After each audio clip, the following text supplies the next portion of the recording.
Hello and welcome to At Brookings. I'm Gigi Hinton. As the nation continues its economic recovery efforts, many in the financial community say that time, a clear understanding of the problem, and thoughtful strategies are what's most needed.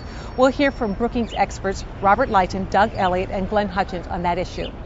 And earlier this week, we celebrated Earth Day. Fellow Adele Morris says that the United States and its global neighbors need to make climate change a top priority. She'll explain why. Then we'll hear from the man on the street and his thoughts on climate change and Earth Day. All that's coming up next on At Brookings. This is At Brookings, a review of news and events, the week of April 20th, 2009. Federal bailout and stimulus money continues to flow into communities and businesses. Financial experts at a Brookings forum say ending the global recession and moving the economy towards sustainable long-term growth will take time and will require a more complete understanding of the crisis. There are those who feel that some of our largest banks are in so much trouble that the government really does need to just step in and say, you're effectively insolvent. As we do with other insolvent banks, we're taking you over, restructure you, and as we can, we'll get you back out there. I'm personally leery of doing this except as a last resort for reasons I've written about extensively. But it could be we're going to have to do it. And a problem we have now is there's no money to do it. We've largely used up the TARP money that's been authorized. We could maybe do one, but part of the problem is if you do one large nationalization, it's going to be difficult to stop at that point. Very clear that free market capitalism is under a cloud. Western capital markets. Sarkozy famously said, "Laissez-faire, c'est fini," right?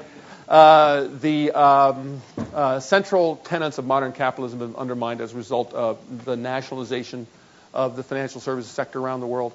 And we're now facing financial services reform. We have to be very careful not to do the public policy equivalent of bleeding the patient.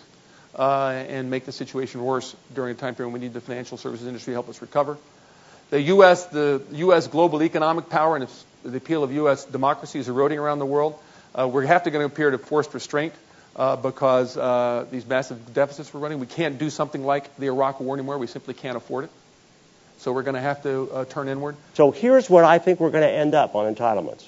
Either we're going to have another financial crisis several years down the road where the foreigners on your chart are going to quit lending us the money. That's option one. Option two, in an effort to head that off, the Fed's going to buy up all the debt and monetize it. We're going to have massive inflation, and then we're going to have another recession when the Fed tries to put the screws on to keep us from going over the edge. Or option three, either after the first two or hopefully preemptively, option three is politically what we're going to do is we're not going to increase taxes, is that we are going to massively revise the benefit structure of our entitlement programs. Social Security we know is much easier, but I think in Medicare what we're going to do is my kids and your kids out there are going to end up getting Medicare that is much less generous than what I and all of us are going to get.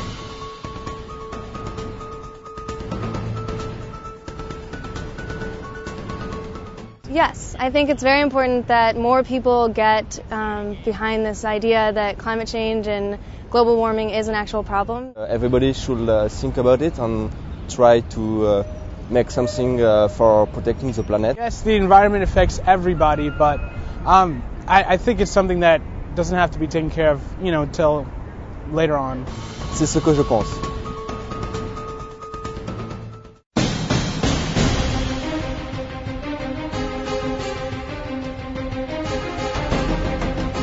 This Earth Day, Brookings fellow Adele Morris urged multilateral government action on the pressing issue of climate change. I think there's no question that this administration has shown a sharp departure from its predecessor on the issue of global climate change. And we are seeing a crystallizing consensus within the United States that the United States needs to take action on climate change. We need to reduce emissions here domestically.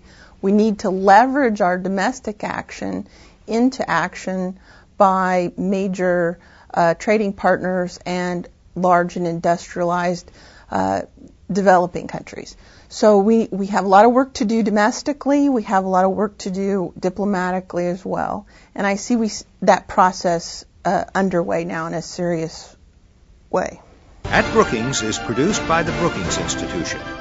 To learn more about the issues discussed on At Brookings, visit our website at brookings.edu.